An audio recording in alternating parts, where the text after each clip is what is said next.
naye mulimu n'ekintu ekirala kye tusaana abatunula afa abagoberezi okukijjamu ebyokuyiga. Okukyusa obukulembeze tekiraga bunafu. Abamu balowooza bw'okyusa obukulembeze oli munafu. Bishop ono singa si ssemateeka w'ekkanisa mumulaba abadde akyasobola okuweereza emyaka emirala mingi. Toyinza muyita munafu oba mu mubiri oba mu mutwe. Naye agondedde etteeka kye ligamba. Okukyusa obukulembeze tekiraga bunafu. Tekitegeeza bukoowu. Abamu balowooza tiize w'amaanyi bwenti baabuuzanga Kenyatta. Ti mukama waffe Kenyatta oli Mzee Jomo Kenyatta. Mukama waffe ng'olabika okooye. Nabaga nti nze mubuuze mukyala wange Maama Njiina. Maama Njiina yazaala Pulezidenti Uhuru Kenyatta. Tekitegeeza nti mukoowu. Tekitegeeza nti emirimu giweddeyo. Muwulira n'ennyumba y'omulabirizi tennaba kuggwa. Era nagenda mbadde nkyalira omulabirizi oluusi n'oluusi ne bampa ebintu mu nnyumba. Ennyumba eyenkadde njagala nnyo. Teyikwatibwako eraga ekifaananyi ekya kkanisa gyevudde. Nakisaba Bishop era ndi musanyufu nti tebaagikyusizza. Tulina enkola eyo abantu bangi bagenda gye babazaala ne balaba ekiyumba kya kitaawe kibyabyatadde kuba bafunye ssente ne bakikoonawo. Tibazimbe ennyumba zino empya. Ennyumba esigala mu kitiibwa kyayo oba enzigi za mbaawo zibeere za mbaawo oba oyagala ndabirwamu zimba empya. Naye kale ennyumba eyenkadde nze nsanyusa nnyo. Erina kyeraga simanyi bwakukinnyonnyola. Olugendo ekitebe ekyo eky'obulabirizi kiyise mu byafaayo bingi. Bw'osendawo obeera nga gy'ogamba nti ekkanisa etandise kati kweno ennyumba empya. Kale emirimu gikyaliwo. Naye ekyamazima yo eri nkulu. Kaakati bazimbye ennyumba endala naye tewedde. Naye Bishop teyeesibyawo nti kubanga ennyumba tewedde banaye mundeke mala okumaliriza ennyumba y'omulabirizi. Tekitegeeza nti takyalaba bintu. Ebintu takyabimanyi okwolesebwa. Akyalina okwolesebwa.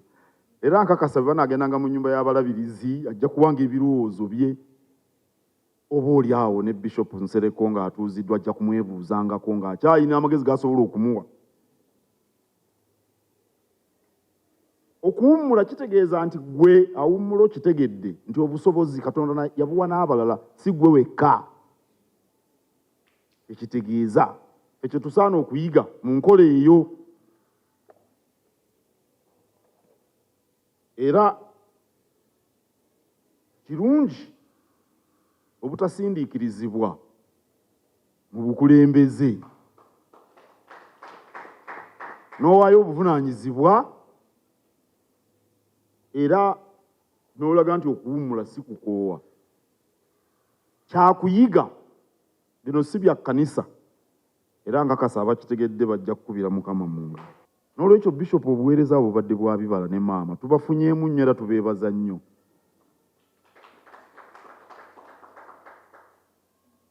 Tukwebaza okufa ku mbeera z'abantu okulwanyisa obwavu.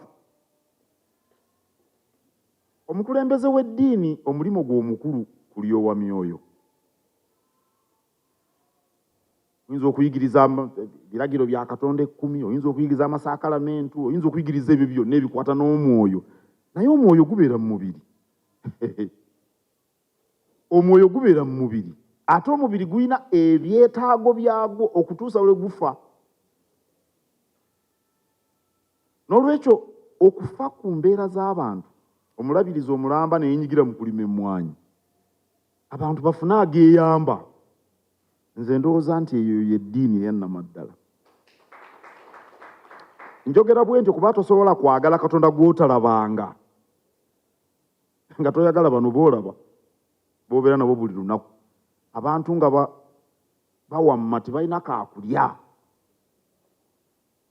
N'oyigiriza eddiini amateeka 10. N'otafa ku mbeera mwe bali ng'ate abantu tebeetaaga kuweebwa. Beetaaga kulungamizibwa. Bo ne beeyamba. Era nasanyuka nnyo Bishop bwe yampita. Bwe nagenda kazi bayitawo Ssunga. okutongoza kaweefube wammwanyi terimba mu kkanisa mu bulabirizi obwa West Buganda kaali kabonero kalungi nnyo. Ekyo tukirabye era nkimanyi nti nno mu makanisa ag'enjawulo mu Ssaabadinkoni mu bulabirizi bwa West Buganda waliyo enteekateeka entongole ey'okulima emmwanyi. Abantu bategeere Katonda bw'abaagala nga bafuna ebibala mu ntuuyo zaabwe nga bakola ekyo kye yabagamba nga abatonda. Okulya ensi kitegeeza kugikoleramu ebyo ebinaakugasa okugirya. Ekyo nakyo tukirabye. Tukulabye ng'onnyikiza ebyenjigiriza. Nakuwulidde ng'ofalaasira abasomesa ab'Oluganda muliwa. N'ensanyuka nnyo. Bishop Olungereza alumanyi bulungi. Naye gwe atamanyi lulimi lwo. Era nawulidde nga nti bw'abawo omusomesa wano ow'Oluganda ajja muwa ekizike. Nali simanyi nti mugandula mubamu ebizike. Kale tukulabye ng'okugoberera nnyo ssebo. N'ogamba bano abakuba abantu mubadde ki? Abantu mubaagaza ki? N'ente tebakyazikuba. Ente bali abazirunda ku mutendero gw'owaggulu baziteramu n'obuyimba. Ente ekamwa bagiteramu obuyimba buno obuseeneekerevu neefuna emirembe. Nagenda e Switzerland nendaba ng'ente bazambaze bulangiti. Mu biseera eby'obutiti bambaza ente bulangiti. Nazo olwo ezituuka obutiti nga buyitiridde buli wansi wa zero. Muzira nga guyitiridde ne bajambaza bulangiti ne batakamu obuyimba mu mizindaalo wali mu biyumba we zibeera ne zifuna emirembe ne zivaamu amata mangi.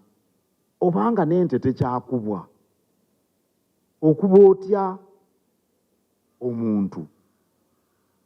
N'ebisolo eby'oku ttale mpozi era mu nsi eno ento singa okola firimu mu Amerika nottira ddala ekisolo ne bategeera nti wakisse mu firimu bayinza okugana okuddayo okuzannya firimu. Kirumya bakwewuunya gwakuba ekisolo ekitayogera. Buli muntu wa ngeri ki nga gwe Katonda yakuwa obwongo. Kiri ekisolo tekirina bwongo nga bubwo okibonereza otya bw'otyo. Kale obanga n'ebisolo biweebwa ekitiibwa ate olwo abantu. Bishop namulaba nga abyogera ekabula. Era osanga abo abandi bakubye okusingako awo. Naye baga nti owaayi Bishop naye yatulabye akatuddirizeemuuko okulumirwa abantu. Ssebo tukwebaza. Tukwebaliza ddala. Era nze nkikkaatiriza nti obuweereza bwo bubaddemu ebibala bingi.